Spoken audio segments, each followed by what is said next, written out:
السلام عليكم.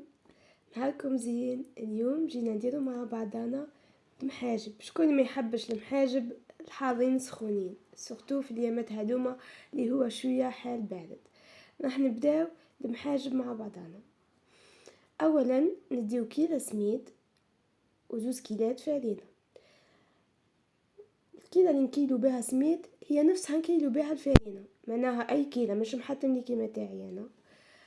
نضيفوا لهم 3 مغارف ملح، والمغرف تاع قهوه كما موضحه في الفيديو. نحلوهم بشويه ماء في الاول باش ما يقعدش هذاك الملح تاعنا مكعبر، ونبداو نلمو بشويه بشويه جوست برك ما تتلم لنا العجينه، مش لازم نجربها. لهنا كي تلم لنا العجينه خلاص تقعد يابسه. ها شوفوا كيفاه في الفيديو العجينه راهي باينه بلي راهي يابسه ماهيش طريه.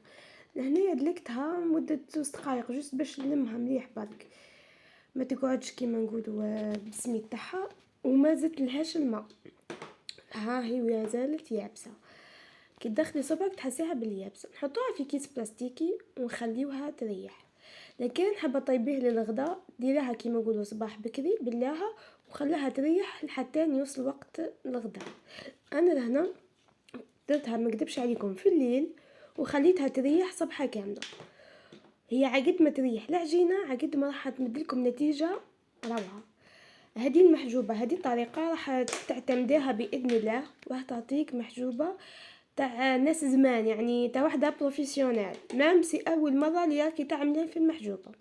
لهنا بعد ما جبتها من كيس بلاستيكي وخليتها قلت لك ريحت ليله كامله، تقدري تخليها كيما نقولوا تبليها صباح وتريح حتى للغداء، تقدري تبليها صباح وتخليها للعشاء عادي ما يصيرها والو. وشي بيتها في الفريجيدار لهنايا باسكو الحل شوي سخون. لهنا نبداو ندلكو فيها ونصبوا الماء كما راكم تشوفوا باينه العجينه بلي راهي يابسه. لهنا كل مره نزيد لها قطره ماء بشويه بشويه ونحل بشويه بشويه ونحل. ما تقطعيش العجينه تاع المحجوبه ما تتقطعش، جوست بركه تدلكيها كل مره تدلكي وتزيدي الماء حتى لازم تتحصلي على العجينه تاعك تكون طريه. هي مش راح تكون طريه تلصق هذيك اللي تتلاصق خلاط، تكون مطريه وممتون كي تحطي يدك فيها تلصق بصح ما تبقاش العجينه تاعها في يديك. لهنا شوفوا الطريقه راني كنت كل مره نزيد في الماء وندلك نزيد في الماء وندلك حتى بدات تطرالي العجينه. ها شوفوا كيفاش البنات بلات العجينه تاعي تبان بلي راهي طرات حتى في يدي بلات سهله العجين. تحصلت على النتيجه كيما قلت لكم تكون طريه. نحطوا يدينا شوفوا لصقت بصح ما تبقاش تتهز مع يدي جوست تلصق برك.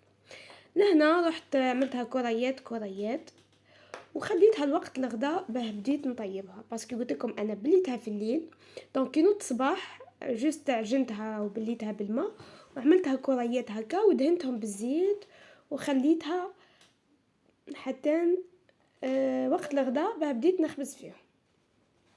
ما علينا. لهنا غطيوها بكيس بلاستيكي باه ما تيبسلكمش ما تشيحش من الفوق، باه كي طيبوها تقدروا تحلوها كيما تحبوا نتوما. انا لهنا راني درت كريات كبار ومن بعديكا وليت نقصت فيهم صراحه بانوا لي بلي راح يجوني خبزات كبار وانا حبيتهمش يكونوا كبار ياسر. فلهنا عاودت لهنا في الفيديو راني عملتهم كبار ومن بعديكا راني عاودت نقصتهم من كل كعبه نقصت وعملت كريات صغار كل واحده كيما تحب تعمل كريات كبار تحب تعمل كريات صغار باسكو كي تعمليها كبيره راح تجيك اذا المراه تاعك صغير باسكو انا المراه تاعي شويه صغير راح تجيك الكعبه كبيره ياسر. دونك كل واحده كيفاه تحب. لهنا بعد ما غطيناها بالكيس بلاستيكي قلنا باش ما يقيسهاش الهواء زين نغطيوها بطرشون اللي عندك وخليها تريح. اذا كنتي حطيبها في الوقت هذاك طيبي ديريكت. ما انا لهنا قلت لك راني خليتها تزيد ريحت عفوا ما الصباح حتى وقت الغداء. ولهنايا نحط بديت لهنايا نوجد على الصباح وجدت لافارس تاعي اللي هي درت 5 بصلات قصيتهم حطيت معاهم 5 كعبات طماطم وحطيت راس توم ومغرف طماطم كونسيرف وملح وفلفل كحل.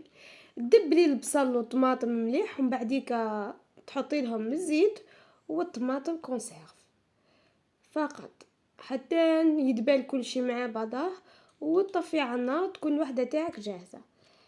لهنايا كيما راكم تشوفوا هنا راني طيبتها وكملتها، وهاي النتيجه تاعها كيفاش تجي دابله ملاحه. واللي حبها تكون حاره يحط الفلفل، انا ما حطيتش باسكو عندي ولدي صغير ما ياكلش الحار، كان كل واحد يحب الحار نحط له في تاعو. لهنايا نبداو نحلو المحاجب تاعنا مع بعضنا. شوفوا الطريقه، تبداي من النص وتروحي للخارج ما بالطريقه هذه، ما تروحيش كيما نقولوا تبدايها من الحواشي، ابداي من النص وجبدي للبرا، وبعديك حلي كيما تحبي، ما تخافيش منها، راهي راقده مليح وربوزات مليح العجينه تاعنا، دونك راح تبدي كيما تحبي انتي.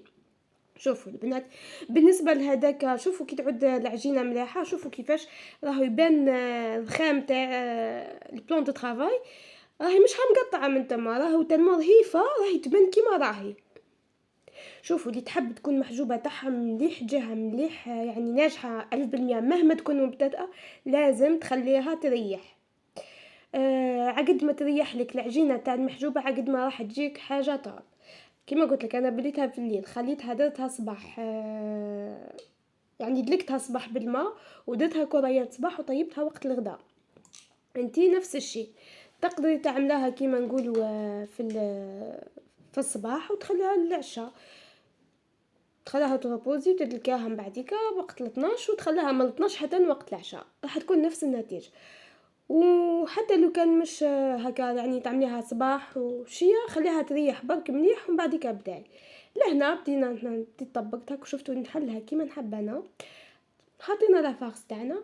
بالنسبه لهذا الزيت انا ما نحبش نخلي زيت، نحبها الكعبه تجيني كتكت، ما تخافيش منها، العجينه تتعاملي معاها في يدك كل حلوه حتى لو كنتي مبتدئه.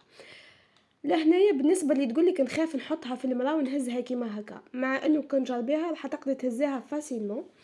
اللي تخاف تعمل بابي كويسون، حلي بابي كويسون ودهنيه بالزيت وحلي عليه هو المحجوبه تاعك وحطيها بالبابي كويسون، ومن بعديك هاكي تحكم روحها بدا يقلبها باي حاجه. لهنا المحجوبه تاعنا كنت منقصه شويه في النار باش ما تتلهفش عفوا. سخنوا شويه الماء تاعكم، سخنوه مش يسخن ياسر باه ما يلهفلكمش الكعبات الاولين، ميزما هكا يسخن مليح. بدا يحطي كعبه تاعك ونقصي النار، قلبي ما تخليهاش تتحرق لك، واصلا كي تعود النار قليله تكوني تخدمي وطيبي ما تخافيش راهي ما تتحرقش. ودوك تشوفي النتيجه كيفاه كانت. ها هي الكعبه كيفاه طيبناها مش ها باسكو نحبهاش هذيك اللي تتحرق خلاص، معايا في الدار كاين اللي يحبوها. وها هي النتيجه تاعنا، شوفوا لي كيفاش راهي مورقه من الداخل، شوفوا كيفاه. بالنسبه للفرماج الزوائد هذيك نتوما احرى، اللي حاب يحط. ان شاء الله نكون فدتكم بالوصفه هديه وشهيتكم في الجنه، وما تنسوناش بدعمكم للقناه. ملتقانا في وصفه اخرى ان شاء الله. سلام.